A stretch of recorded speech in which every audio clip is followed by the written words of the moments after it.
আকাশবাণী তেজপুৰ এতিয়া আৰম্ভ কৰিব লৈছোঁ আমাৰ দম্পতী অনুষ্ঠানটি।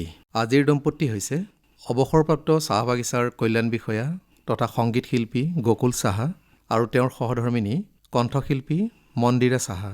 আপোনালোক দুয়োকে আমাৰ দম্পতী অনুষ্ঠানটিলৈ আদৰণি জনাইছোঁ। নমস্কাৰ। দুয়োগৰাকী সংগীত শিল্পী, মানে সংগীতকেই যেন মনে প্ৰাণে আপোনালোকে বাছি লৈছে তেনে অনুভৱ হয়।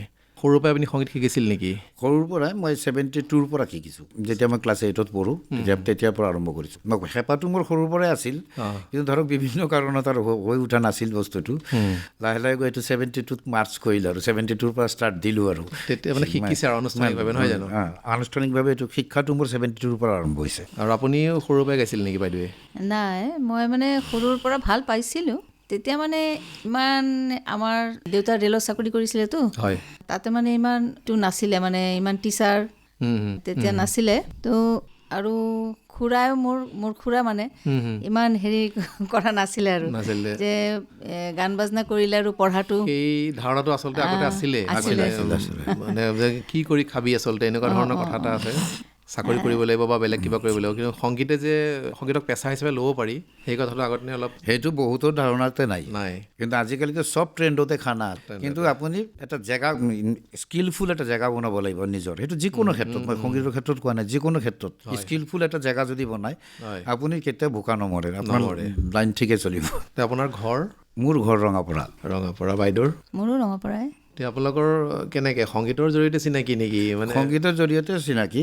একচুৱেলি সৰুতে ইহঁতে আমাৰ গাঁৱত আছিলে, তাৰপিছত তাতে ৰেল কলনী ট্ৰান্সফাৰ হৈ গ'ল। তাৰপিছত তাই যেতিয়া সংগীত আৰম্ভ কৰিলে, মই ডাঙৰহে, তাই অলপ ডাঙৰ হৈছে, তেতিয়া আমাৰ তেজপুৰৰ এজন শিক্ষক আছিলে, ছাৰ গণেশ ছাৰ, আপোনালোকে চিনি পায়, তেখেত ঢুকালে। তেখেত বহুত ডাঙৰ আৰ্টিষ্ট আছিলে। তেওঁৰ লগত মই একম্পেনী কৰিছিলোঁ, বুজিছে? সেইটো চ'ৰ্চত সিহঁতৰ ঘৰত যোৱা। আপুনি বজাইছিলে? একচুৱেলি মই পিয়ৰলি লেডাৰৰ মানুহ। তবলা বজাইছিলে? মই বহু বছৰ তবলা শিকিছোঁ বাহিৰত, বিভিন্নজনৰ ওচৰত। যেনেকৈ মোৰ প্ৰথম গুৰু আছিলে এলিমেণ্টেৰী শিক্ষা, যিটো মই ৰঙাপাৰাত লৈছিলোঁ, তেখেতৰ নাম আছিলে অমল বিশ্বাস। তাৰপিছত মোৰ গ্ৰেজুৱেলি কি হ'ল, পঢ়াৰ কাৰণে মই তেজপুৰত আহিব লগা হ'ল। মই দৰং কলেজৰ পৰা গ্ৰেজুৱেশ্যন কৰিছোঁ। গ্ৰেজুৱেশ্যনৰ পিছত মই বাহিৰত গ'লোঁ শিকিবৰ কাৰণে। তাৰ মাজে মাজে শিকিছোঁ টুকুৰা টুকুৰি কৰি, কিন্তু সেইটো ঠিক ছিষ্টেমেটিক হোৱা নাই। তাৰ মাজত মই কেলকাতাৰ অসীম মৈত্ৰৰ পৰা শিকিছোঁ। তেখেত হ'ল আপোনাৰ কেৰামতল্লা খাঁ চাহাবৰ ষ্টুডেণ্ট। তাৰপিছত মই স্বাধীন মুখাৰ্জীৰ পৰা শিকিছোঁ, তেখেতৰ আহমদ আলী খাঁ চাহাবৰ ষ্টুডেণ্ট। কিন্তু এই শিকা সময়টোত মোৰ কণ্টিনিউশ্যনটো নাছিলে। হয়, কিছু সময়ৰ কাৰণে পাইছোঁ তেওঁলোকক, এই কিছু সময় শিকিছোঁ, কিন্তু কণ্টিনিউশ্যনটো হৈছে আপোনালোকে চব অসমৰ স্বনামধন্য শিল্পী পণ্ডিত প্ৰমোদ চক্ৰৱৰ্তী। তেখেতে গুৱাহাটী ৰেডিঅ'ৰ chief, head of the department আছিলে তবলাৰ। তেখেতৰ পৰা মই সুদীৰ্ঘ 10-12 বছৰ শিকিছোঁ কণ্টিনিউ। 82ৰ পৰা 90লৈকে একদম কণ্টিনিউ শিকিছোঁ। তাৰপিছত মোৰ এটা অসুস্থতা হ'ল, মানে নাৰ্ভৰ এটা চিভিয়াৰ প্ৰব্লেম হৈ গ'ল এক্সেছ ৰেৱাজৰ কাৰণে। তাৰপিছৰ পৰা বাজনাটো মোৰ নষ্ট হৈ গ'ল আৰু বজোৱা নহ'ল তেনেকৈ। তাৰপিছত কিছু বছৰ যোৱাৰ পিছত মই আকৌ ট্ৰাই কৰিলোঁ এবাৰ, পৱনদাৰ ওচৰত গ'লোঁ, অসমৰ বিখ্যাত পৱনদাৰ ওচৰত গ'লোঁ। পৱনদাৰ ওচৰত 2-3 বছৰ গ'লোঁ, কিন্তু মোৰ সেই হেৰাই যোৱা ফৰ্মটো আৰু নাহিল। সেইকাৰণে মই লাহে লাহে কি কৰিলোঁ, গানৰ প্ৰতি ধাপতি মাৰি ধৰোঁ লাহে লাহে, যে এৰি মই নিদিওঁ, কিবা এটা কৰিম আৰু সেই তেনেকেই গানতো অহা। একচুৱেলি মই পিয়ৰলি ছিংগাৰ নহয়, কিন্তু এতিয়া ছিংগাৰে হৈ গৈছোঁ আৰু ধৰক গান গাই, নহয় জানো? এতিয়া দুইজনে গান গাই। কিন্তু বাইদেউৰ লগত কেনেধৰণৰ আপোনালোকেতো যুগ্ম জীৱনৰ পাতনি মেলিলে? বাইদেউৰ লগত চিনাকিটো ছাৰে তাই সিহঁতৰ ঘৰত যায়, তাই মই লেটাৰিষ্ট হিচাপে মই গৈছিলোঁ। তো সেইটো গ্ৰেজুৱেলি গৈ গৈ গৈ গৈ এটা কনভাৰ্ট হৈ গ'লে সংগত কৰি কৰি মানে জীৱনৰ এটা সংগত। সঁচা কথা, যিটো সেইটো কোনো লোকালোকি নাই। কিন্তু প্ৰথমে আমাৰ কোনো সম্পৰ্ক নাছিল। আৰু ইয়াত এটা ভেৰি ইণ্টাৰেষ্টিং কথা মই শ্বেয়াৰ কৰিব বিচাৰিছোঁ। একচুৱেলি তাইৰ লগত মোৰ সেইবিলাক কোনো ধৰণৰ সম্পৰ্কই নাছিল, প্ৰেমৰ সম্পৰ্ক নাছিলেই। কিন্তু মোৰ লগত যথেষ্ট অনুষ্ঠানত গৈছে। মই তেতিয়া ষ্টেটত বজাই থাকোঁ, বিহুতে মই অল ইণ্ডিয়া লেভেলৰ বহুতৰ লগত বজাইছোঁ। কিন্তু ঘটনা হৈছে তেতিয়া তাইৰ লগত তেতিয়া মোৰ ষ্টুডেণ্টৰ নিচিনাই আছিলে। মই একম্পেনিষ্ট, মানে নিচিনা নহয়, ষ্টুডেণ্টে আছিলে। কিন্তু মানুহে কৈ বুজিছে, মানুহে কৈ যে বজাই থাকে তোৰ লগত, নাই কৈ কিন্তু এইটো কৰি দিছে, বুজিছে? খেদি তেনেকৈ মানুহক কিবা এটা বনাই দিয়ে না, ভাবিবলৈ বাধ্য হ'ল আৰু এনেকুৱা এটা। আৰু তাৰপিছত আমি ইমান মানুহৰ কথা শুনি নাথাকোঁ দেই, কিবা এটা আমি ডিচিশ্যনত আহোঁ। আৰু এটা কথা মানে কি, আৰু একে প্ৰফেশ্যন হ'লে এটা সুবিধাও হয়, মানে সেইটোতো এডভান্টেজ। গতিকে বুজি পায় ইজনক সিজনক যে, আৰু প্লাছ আমি দুইজনে ক্লাছিকেল লৈ ডিল কৰা মানুহ। সেইটো হয়। আপুনি প্ৰথম অৱস্থাত ভাবিছিলে তেখেতকে যে জীৱন সংগী কৰিম, কিবা তেওঁৰ প্ৰস্তাৱ দিওঁতে আপোনাৰ কিবা এটা? নাই, মই প্ৰস্তাৱ দিয়া নাছিলোঁ। মই মই প্ৰস্তাৱ দিয়া নাছিলোঁ। নাই তেনেকে প্ৰথমতে তেনেকে ভবা নাছিলোতো, দাদা বুলি সম্বোধন কৰিছিলো। সঁচা কথা মানে এতিয়া আপুনি বিশ্বাস কৰা নকৰাটো আপোনাৰ টোটেলি ব্যক্তিগত দাদা কথা। বুলি সম্বোধন কৰিছিলো আৰু তেখেতে বৰ খঙাল, মানে গান বাজনা মিউজিকটো মানে ভালকে প্ৰেক্টিচ নকৰিলে, ৰেৱাজ নকৰিলে। মোৰ মাকে কৈছিলে যে ৰচোন আহিলে কৈ দিম নহয়, মোক ভয় দেখাইছিলে আৰু মই ভয় খাইছিলোঁ বিৰাট। তাৰপিছত লাহে লাহে আৰু কেনেকে হ'ল এইটো এতিয়া ব্যাখ্যা কৰিব নোৱাৰিম। নাই নাই হৈ গ'ল আৰু কোনে আগতে আগবাঢ়িলে বাইদেউ হয়তো ক'ব মুস্কিল হৈ যায় এতিয়া। সঁচা কথা এইটো। আপোনালোকৰ পৰিয়াল এতিয়া? মোৰ ঘৰততো মোৰ মানে হেৰি আমাৰ এতিয়া আপোনালোকৰ দুইজনৰে আমি দুয়োটাই আছো আৰু আমাৰ সন্তান নাই, আমাৰ ভতিজা আছে, ভতিজা আমাৰ নিজৰ সন্তান আমাৰ একেলগত থাকো আমি আৰু আমাৰ যৌথ পৰিয়াল আৰু নহয় জানো? ভাইটো ঢুকালতো, ভাইটো ঢুকোৱাৰ পিছত সিহঁতে আমাৰ লগতে আছে চব। এনেই মানে এতিয়াতো আপোনাৰ এইটো চাব গ'লে যদিও গৃহিণী তথাপিও আপোনাৰ কেৰিয়াৰ হিচাপেও মানে মিউজিক স্কুল আছে আপোনাৰ ঘৰতে। সন্দেহ মানে ক্লাছ কৰে শনিবাৰ আৰু দেওবাৰ। মোৰ চেণ্টাৰৰ নাম আপুনি গম পাব, Vivekananda music and art college, Rangapara, Chandigarh ইউনিভাৰ্চিটিৰ আণ্ডাৰত। এইটো ধৰক এতিয়া ধৰক আমাৰ ষ্টেটৰ চবতকৈ ইণ্ডিভিজুৱেল ইনষ্টিটিউট হিচাপে আমি হায়েষ্ট ষ্টুডেণ্ট দিওঁ। ইণ্ডিভিজুৱেল ইনষ্টিটিউট কিমান আপোনালোকৰ? এইবাৰো আমি 350 দিছোঁ। মানে বিভিন্ন বৰ্ষৰ আৰু বেলেগ বেলেগ এইবাৰো আমি 350 দিছোঁ, কিন্তু ছিংগল ইনষ্টিটিউট হিচাপে। আৰু ব্ৰাঞ্চ খুলিবৰ কাৰণে কৈ আছে বহুতে, মোৰ সময়ৰো অলপ নাটনি হৈছে, কাৰণ মই বিভিন্ন ক্ষেত্ৰত জড়িত আছোঁ মানুহটো মিউজিকেলি বেপাৰত। কাজে অধ্যক্ষ হিচাপে আপুনি আছে তাতে? অধ্যক্ষ হিচাপে মই আছোঁ, আৰু আমি দুইজনে এক্সটাৰ্নেল। আমি চণ্ডীগড় ইউনিভাৰ্চিটিটো আমি য'তে ত'তে এক্সাম ল'ব যাওঁ আমি দুজন। এনে আৰু বেলেগ আছে নে ৰঙাপাৰাত? আছে নিশ্চয়, সংগীত মহাবিদ্যালয় মানে ৰঙাপাৰাত আৰু নাই, আছিলে দুই এটা, কিন্তু সিহঁতে লাহে লাহে ডুম হৈ গ'ল। এটা নতুনকৈ বংগীয়ৰ খুলিছে, তেজপুৰৰ আণ্ডাৰতে আছে। হয়, তেজপুৰৰ আণ্ডাৰত, আমি কাৰো আণ্ডাৰত নাই, আমাৰ চেল্ফ এফিলিয়েশ্যন। এতিয়া আপোনালোকৰতো তাত প্ৰধানকৈ শাস্ত্ৰীয় সংগীতৰ প্ৰশিক্ষণটো আমাৰ মেইন এইটোৱে, শাস্ত্ৰীয় সংগীত। তাৰ ওপৰঞ্চি আপোনালোকে ৰবীন্দ্ৰ সংগীতৰ নিশ্চয় চৰ্চা কৰোঁ মানে কি তেনেকৈ কৈ একচুৱেলি পিয়ৰলি আমি ৰবীন্দ্ৰ সংগীতৰ আৰ্টিষ্ট নহয়, কাৰণ এইটো লাম্বা কোৰ্চ, আমি তেনেকৈ কোৰ্চ হিচাপে নাযাওঁ। কিন্তু যিহেতু বাই লেংগুৱেষ্টিক বেংগলী, সেইকাৰণে ধৰক ৰবীন্দ্ৰ সংগীতৰ প্ৰতি আমাৰ মানে কিবা এটা কমজোৰটো আছেই। সেই তাতে যি অলপ মিনিমাম গাইড কৰোঁ, কিন্তু একদম পাৰফেক্ট শিক্ষক হিচাপে আমি দাবী কৰিব নোৱাৰোঁ ৰবীন্দ্ৰ সংগীতৰ, সেইটো নহয়। এনে নজৰুল কৰাওঁ। তাৰপিছত ধৰক মই বিভিন্ন ইয়াত ধৰক ৱৰ্কশ্বপ কৰি থাকোঁ, যেন ভূপেন হাজৰিকা ৱৰ্কশ্বপ, এইবিলাক মই কৰি থাকোঁ, কাৰণ জ্যোতি ভাৰতীৰ লগত মোৰ ডাইৰেক্ট লিংক আছে। জ্যোতি ভাৰতীৰ লগত যিকোনো প্ৰগ্ৰামতে জ্যোতি ভাৰতী মোক মাতে। কাজে ষ্টেট কম্পিটিশ্যনতো মই যাওঁ বিভিন্ন সময়ত জাজ কৰিবৰ কাৰণে। মাজতে মই জামুগুৰি কৰিলোঁ, নগাঁও কৰিলোঁ, গুৱাহাটী কৰিলোঁ। ষ্টেটবিলাক মই দৌৰি থাকোঁ, একচুৱেলি মই খুব ফ্ৰী কম থাকোঁ। আৰু মোৰ নিজৰ কোৰাছ টীম আছে, ভাল টীম। যদি কেতিয়াবা আপোনালোকে সুযোগ দিয়ে অকেশ্যনেলি, যদি তেতিয়া আপুনি মোক ফোন কৰিব আগতীয়াকৈ, যদি পাৰোঁ আহিম। এতিয়া আপোনাৰ মানে বাইদেউ গীত এটা গাবৰ কাৰণে অসুবিধা নাই বোলে, মন ঘৰতে চৰ্চা চলি থাকে নিশ্চয়? ঘৰতে মোৰ ৰুমেই আছে। কিবা এটা বোলে মই আজি গাওঁ, তো বহিলে আপুনি দুইজনে নহয় জানো? আৰু দুইজনৰে চৰ্চা হ'ল। আপুনি যদিও তাবলা এতিয়া বজাবলৈ এৰিছে, এতিয়া মেইন গানটোৱে হৈছে, আৰু তথাপিও অকণমান মানে কৰি দিব পাৰে। হয়, গাইডৰ নিচিনা, সেইটো নট এজ এ প্লেয়াৰ। গতিকে তেনেধৰণৰে আচলতে মানে শাস্ত্ৰীয় সংগীতৰ এইটো আছে প্ৰচাৰ প্ৰসাৰ, আমি এইটো কৰি যাব লাগিব নহয় জানো? কাৰণ নহ'লে একে মডাৰ্ণখিনিটো লাগিবই, কিন্তু আৰু ফাউণ্ডেশ্যনটো ডাঙৰ কথা। ফাউণ্ডেশ্যনটো নহ'লে মুস্কিল, সেইটো নহ'লে লাগিবই। হয় হয়। ল'ৰা ছোৱালীৰ আগ্ৰহ আছে তাৰমানে কেনেকুৱা? ৰঙাপাৰাত আছে, ৰঙাপাৰাত শাস্ত্ৰীয় সংগীতৰ এটা ভাল বেছ আছে। আৰু আপোনালোকে তেওঁলোকক প্ৰদৰ্শন কৰাই কেনেকুৱা অনুষ্ঠান মানে আপোনালোকে? গৈছে, আমাৰ বাচ্ছা বহুত বাহিৰত আছে। মোৰ ষ্টুডেণ্টটো মুম্বাইতো আছে, কেলকাতাতো আছে, দিল্লীতো আছে। সিহঁতে এই লাইনতে প্ৰফেশ্যন হৈ গৈছে। কেনেকুৱা লাগে তেনেকুৱা মানে ষ্টুডেণ্টৰ? খুব ভাল লাগে, বিৰাট আনন্দ লাগে তেতিয়া যে আপোনালোকে তাত শিকি পেলাই গৈছে নহয় জানো? বাহিৰত গৈ তাৰপিছত ধৰক উচ্চ শিক্ষা লৈছে, সেইটো বেলেগ কথা। কিন্তু আপ টু বি মিউজলৈকে আমি কৰাই দিছোঁ। তাই মাষ্টাৰ্ছৰ ক্লাছ কৰে, কিন্তু মই নকৰোঁ। কাৰণ এইকাৰণে নকৰোঁ, মোৰ হাতটো বেয়া হৈ যোৱাৰ পিছত কি হৈছে, মইতো মাষ্টাৰ্ছটো কমপ্লিট কৰিব নোৱাৰিলোঁ, মোৰ পৰীক্ষা দিয়া আছিল। মানে মই ৰেডি আছিলোঁ, মেণ্টেলি এণ্ড ফিজিকেলি প্ৰিপেয়াৰ আছিলোঁ, কিন্তু অসুস্থতাটো আহি গ'ল, মোৰ হাতটো ডেমেজেই হৈ গৈছিলে পুৰা। তাৰপিছত এইটো দিয়া নহ'ল, কিন্তু মই গাইড কৰোঁ, একো নাই। তবলা মই যিকোনো ইয়াৰ এতিয়াও গাইড কৰোঁ, যি পাৰাখিনি। কাৰণ মই বহুত বছৰ বাহিৰত শিকিছোঁ, মই বি মিউজ পাছ কৰাৰ পিছত 12 বছৰ এটা ষ্ট্ৰেছ শিকিছোঁ বাহিৰত মই। আৰু আমাৰ গুৰুজীবিলাক চব নেশ্যনেল আৰ্টিষ্ট, যিখিনি নাম ক'লো আপুনিতো চবকে কম বেছি চিনিয়ে পায়। আপুনি চাহ বাগিচাত মানে চাকৰি কৰিছিলে আগতে, ৰঙাপাৰাতে কৰিছিলে ন অৱসৰ গ্ৰহণ? আমাৰ ঘৰৰ ওচৰতে, একদম নিয়াৰেষ্ট। আমাৰ ৰঙাপাৰা বিচাইডছ আমাৰ মানে টি গাৰ্ডেনটো।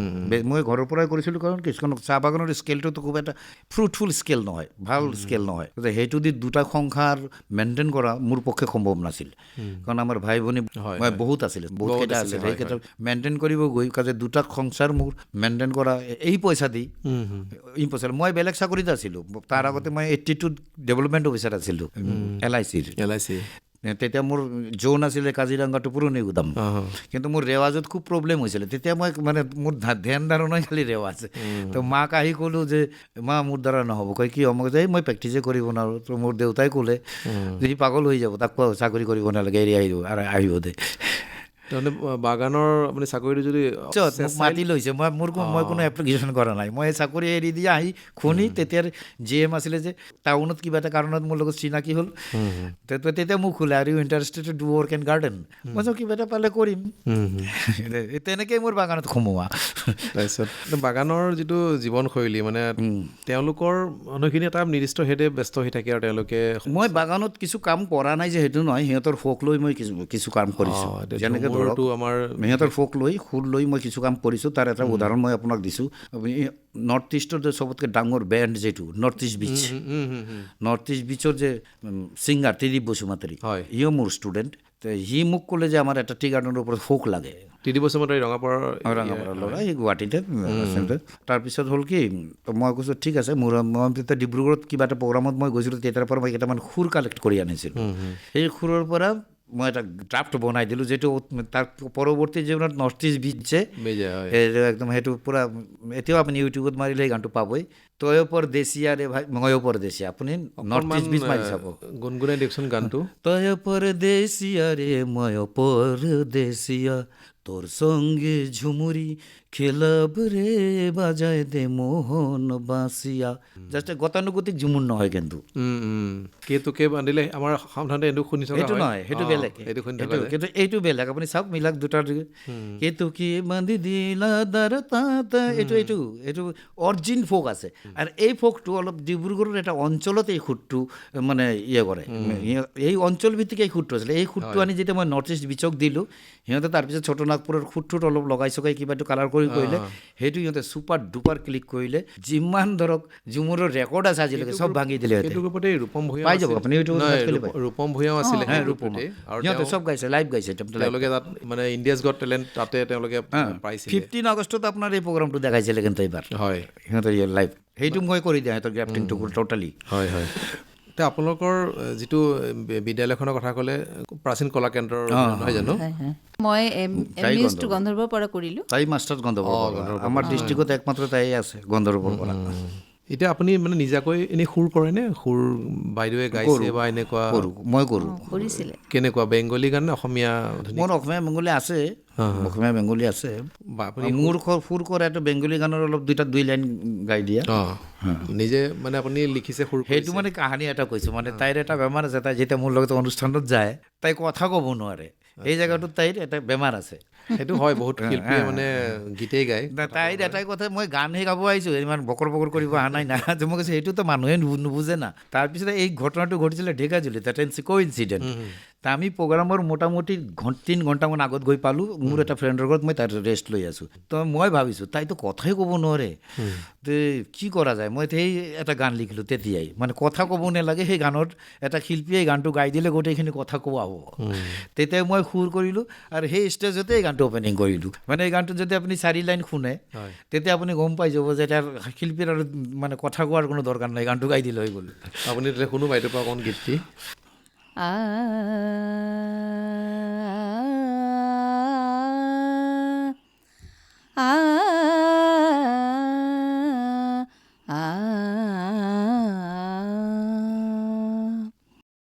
আজিয়ে জলসা ঘরে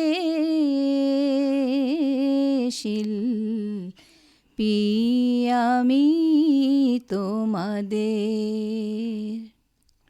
আজিয়ে সুরমহলে শ্রোতা বন্ধু আমি তোমাদের কাছে এসেছি প্রাণ ভরে গান শোনাবো বলে। আমি তোমাদেরই একজন, আমি তোমাদেরই একজন, আজি এ জলসা ঘরে শিল্পী আমি তোমাদের। খুব সুন্দৰ আৰু মানে গম পাই যায় তৈয়াৰী কণ্ঠ, মানে তেওঁ আপুনি যে সদায়তো শাস্ত্ৰীয় সংগীত মানে চৰ্চা কৰিয়ে থাকে, গতিকে আপোনাৰ কণ্ঠত এইটো প্ৰকাশ পাইছে। আপোনালোকে একেলগে গায়নে, মানে ডুৱেট ছং গাইছে? খুব কম। খুব কম। আৰু আপুনি কৈছে অলপ আগতে দাদাৰ খুব খং আছে বুলি।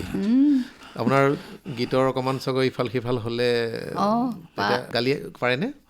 একবাৰ মোৰ হাৰমনিয়ামৰ ওপৰত মই হাতটো থৈ মানে বজাই আছিলোঁ, এই তাল অলপ মিছ হ'ল, একদম উঠাই এনেকৈ চাপৰ মাৰিব ধৰিছে, মই হাতটো এনেকৈ আঁতৰাই দিলোঁ, হাৰমনিয়ামটো ফাটি গ'ল। ইমানো খং আছে ন? মানে এনেকুৱা ক্ষেত্ৰত মানে ভুল হ'লে ক্ষমা নাই, নহয় জানো? তাৰ মানে কি হয় গণ্ডাচোন, আমি তালৰ মানুহতো, কাজে কোনোবাই গাই থাকিলে ৰিদমটোতো আমাৰ থাকে না। এতিয়া চাওক ধৰক মই বজাব নোৱাৰোঁ, এতিয়া ভেৰি ফ্ৰেংকলি ক'ব গ'লে আজি মোৰ কোনো পাৰফৰ্মেঞ্চ নাই, কিন্তু মোৰতো ব্ৰেইনটো পচি যোৱা নাই।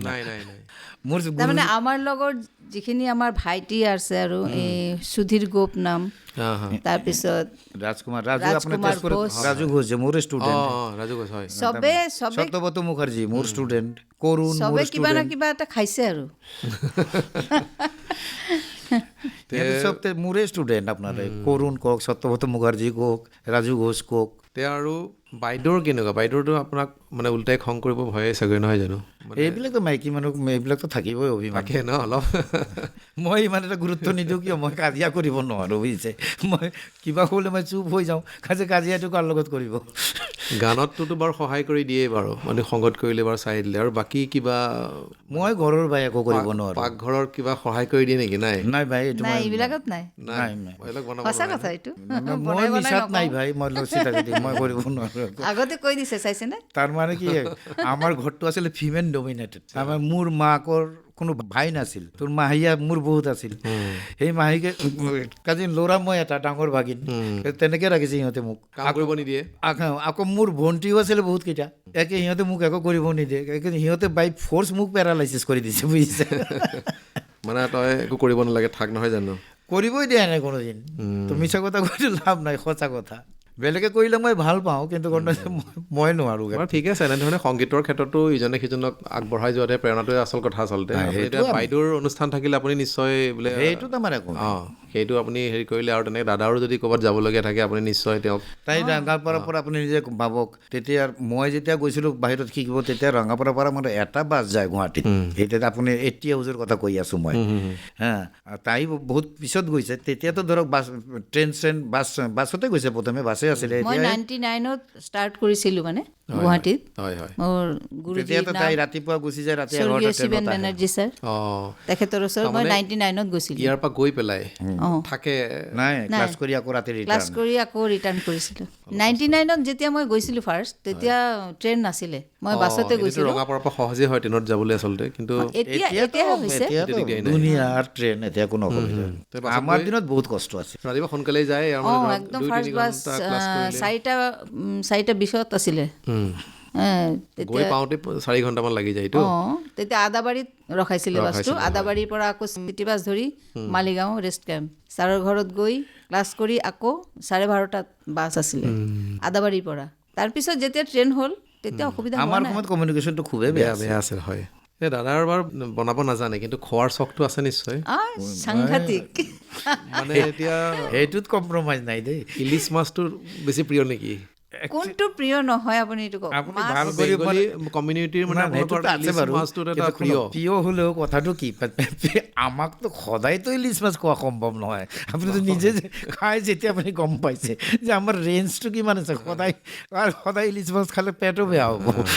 সেইটো হয়।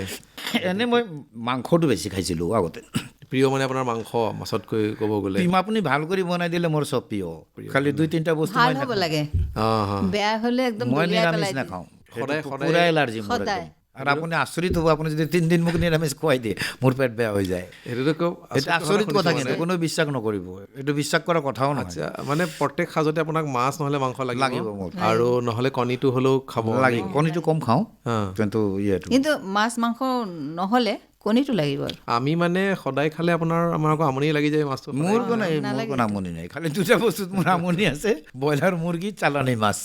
এই 2টা মই টোটেলি এভইড কৰোঁ, মই টাচে নকৰোঁ, কাৰণ মই নিজে যোগা কৰোঁ, কাজে এই 2টাৰ প্ৰতি মোৰ পৰা নফৰত আছে, এই 2টা মই নাখাওঁ। ঠিকে আছে, আপুনি যদি সদায় খাই আপোনাৰ স্বাস্থ্য ঠিকে আছে তেনেহ'লে কোনো কথা ক'বলগীয়া স্বাস্থ্য ঠিকে আছে, এতিয়া মই আৰু 3 মাহ পিছত 68ত সোমাই যাম ন, কি বেয়া হৈছে? অঁ, নহয় এতিয়া ঠিকে আছে, আৰু বেলেগ ধৰণৰ কোনো আপোনাৰ নাই এতিয়ালৈকে বঢ়িয়া, তেনেহ'লে আৰু কি লাগে আৰু, নহয় জানো? আজিকালি সাধাৰণতে মানুহৰ মিঠা নোখোৱা বেমাৰটোৱে 60 মানেতো চেছ আৰু অঁ, কি? এইটো আছে অলপ অলপ। অঁ, এই মিঠা নোখোৱাটো অকণমান আছে তাৰমানে আপোনাৰ। মিঠাটো খাব নোৱাৰাটো অলপ পাইছে। অঁ, সেইটোৱেই তাৰমানে, এইটো মাছ মাংসত না, পাইছে, মিঠা প্ৰচুৰ খাইছিলে। না, কাৰণ মই বহুত খাইছিলোঁ, আচল কথা মোৰ ডেইলি ৰসগোল্লা লাগে মোৰ। মই ৰেৱাজত বহাৰ আগত আপুনি মোৰ কাহানী শুনিলে আপুনি হাঁহিবই, বিশ্বাসে নকৰে। মই ৰেৱাজত বহাৰ আগত মোৰ এটা ৰসগোল্লা লাগিব, ৰসগোল্লা খাই গৈ মই প্ৰেক্টিছত বহুত মানে ইমানেই খাইছিলে, নহয় জানো? তাৰ মজাটোও পাইছোঁ। এতিয়া সেইটো ভুগিব লাগিব, নহ'লে অলপ কষ্ট কৰি দিলে হৈ যাব আৰু ঠিক হৈ যাব। এতিয়া আপোনালোকৰ আৰু ফুৰা চকাও একেলগে নিশ্চয় কৰে, আপোনালোকে বিভিন্ন ঠাই বহুত জাগা ঘূৰিলোঁ আমি। বহুত ঘূৰিছোঁ, মোটামুটি অল ইণ্ডিয়াত প্ৰতি 80%। বছৰ মানে এটা মাহত উলিয়াই লয় আৰু এনেকৈ অঁ, এই এতিয়া জানুৱাৰী ধৰক তাইৰ বেমাৰ হৈছিলে 2 বছৰ আগত, 3 বছৰ আগত হাৰ্টৰ প্ৰব্লেম হৈছিলে, এটা ব্লক আছিলে, তেতিয়াৰ পৰা এতিয়ালৈকে আমি বাহিৰত যোৱা নাই। কিন্তু তেতিয়া যিটো দৌৰা-দৌৰি হ'ল, চেন্নাই আৰু ৰঙাপাৰা, চেন্নাই আৰু ৰঙাপাৰা, তাইৰ এটা ষ্টেণ্ড লগোৱা আছে, এটা ব্লক আছিল। তেজপুৰত বহুত ট্ৰাই কৰিলোঁ, বুজিলে, তেজপুৰত ধৰিবই নোৱাৰিলে, বহুত টকা উৰি গ'ল। এতিয়া ভালে আছে, নহয় জানো? এতিয়া ভালে আছোঁ। তেতিয়াৰ পৰা মোৰ প্ৰেক্টিচটো অলপ কমি গৈছে, এতিয়া আৰু আগৰ নিচিনা নাই প্ৰেক্টিচ, মানে মোৰ পাৰ্চনেল প্ৰেক্টিচ। অঁ, এনেই শিকাই থাকোঁ, ক্লাছটো আছে, ক্লাছ ধৰক আমাৰ ডেইলি সিহঁতৰ লগত গাই থাকোঁ যে, এনেই এইটোৱে আৰু। বিদ্যালয়খনত আপোনালোকে শনিদেও নিয়মীয়া ক্লাছ থাকে? বিদ্যালয় মানে কি মোৰ ঘৰতেতো, অঁ, কাজে ধৰক আমাৰ ক্লাছ ডেইলি।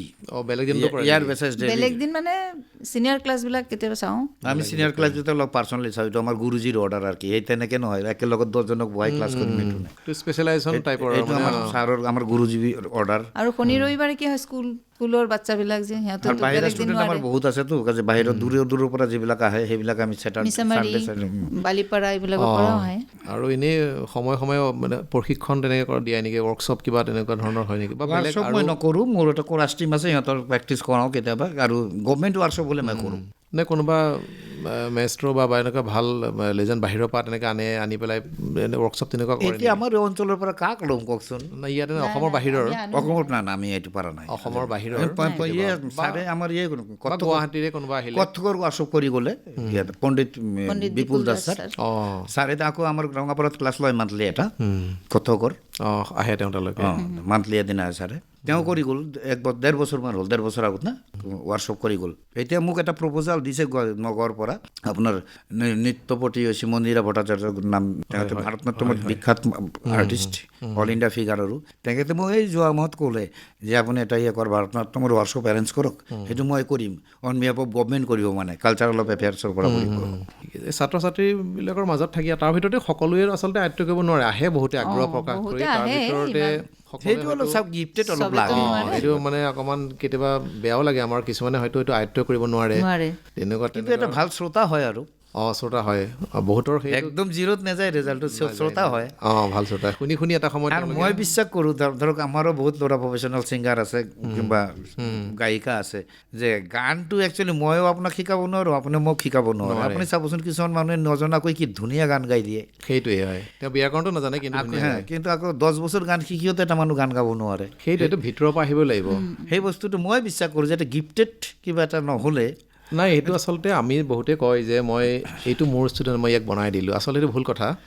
এইটো মই কিন্তু স্বীকাৰ নকৰোঁ, মই এইকাৰণে অনেষ্টলি মই আপোনাক কৈ আছোঁ যে কোনেও কাকো গান শিকাব নোৱাৰে, কিন্তু শিকি আহে। কিন্তু ক্ৰিকেটৰ কোচ এজনে কৈছিলে যে বনাই দিলি বুলি কয়, নহয় এইটো মিছা কথা। আচলতে তেওঁতে শচীন তেণ্ডুলকাৰ আমি কোচজনৰ নাম নাজানো। আমি কি কৰোঁ, আছেই, কিন্তু আমি কি কৰোঁ, তাক এটা চাইণ্টিফিক মিউজিকেল ট্ৰেকিং কৰি দিওঁ। তাক গাইড কৰিলোঁ আমি। সেইটো এটা ট্ৰেকিং কৰি দিওঁ, তাৰ ভিতৰতে তাৰ বাহিৰে আমিতো তেনেকৈ ষ্টুডেণ্টক শিকাইছোঁ কেইটাই গান গায়। সেইটোৱে ল'ব পৰাটো ডাঙৰ কথা। ল'ব পৰাটো আপুনি দিছে, আপুনি দি আছে, কিন্তু সি ল'ব পাৰিব লাগিব। কি হৈছে জানে, একাডেমিক ছেশ্যনৰ লগত একদম নিমিলা হৈছে বস্তুবিলাক। আৰু বাচ্ছাবিলাকক আপুনি যে 100 দুখ দিব সেইটোও নহয়, কিন্তু সিহঁতৰ চাব প্ৰতি মাহতে 2 মাহ পিছতে খালি পৰীক্ষাই পৰীক্ষা নহয়। আৰু সেইটো মানে আগতে আমাৰ সময়ত আমি ফ্ৰী আছিলোঁ, আমি আহিলোঁ যে এইটোৱে কৰিলোঁ। এতিয়াতোতো সিহঁতৰ আমাৰ বছৰত 2টা পৰীক্ষা হৈছিলে আৰু সিহঁতৰ প্ৰত্যেক ছাবজেক্টৰে টিউশ্যন থাকে। আমাৰ সময়ত আমি যেতিয়া পঢ়া শুনাত আছিলোঁ, আমাৰ বছৰত 2টা পৰীক্ষা, এটা 6মাহীয়া, এটা ফাইনেল। আৰু সিহঁততো প্ৰতি বছৰ মানে লাগিয়ে থাকে, আকৌ আৰ্টৰ ক্লাছ কিবা এমাহ 2 মাহ পিছে পিছে পৰীক্ষা লাগিয়ে থাকে, কৰিবতো কি নাই সিহঁতৰ। আৰু সেইকাৰণে আমাৰ এই যিটো থিয়ৰী পৰীক্ষা হয় মিউজিকৰ, তাতে অকণমান দেখা পোৱা যায় সিহঁতক অলপ সুবিধা দিবলগীয়া হৈছে। নোৱাৰি তাৰমানে সেইটো অল অভাৰ ইণ্ডিয়া মানে একেই হয় প্ৰচেছ, প্ৰেক্টিকেলটো যি কৰে। আৰু আমাৰ সময়ত অলপ টান আছিলে, কিন্তু আমি যেতিয়া দিছিলোঁ পৰীক্ষা তেতিয়া কিন্তু অলপ টাইট আছিলে, কিন্তু এতিয়া আৰু আমাৰ ক'বলগীয়া একো নাই। আমাৰ কলাগুৰুত আমি পুণ্যৱত দেৱগোস্বামী ছাৰ আছিল তেতিয়া,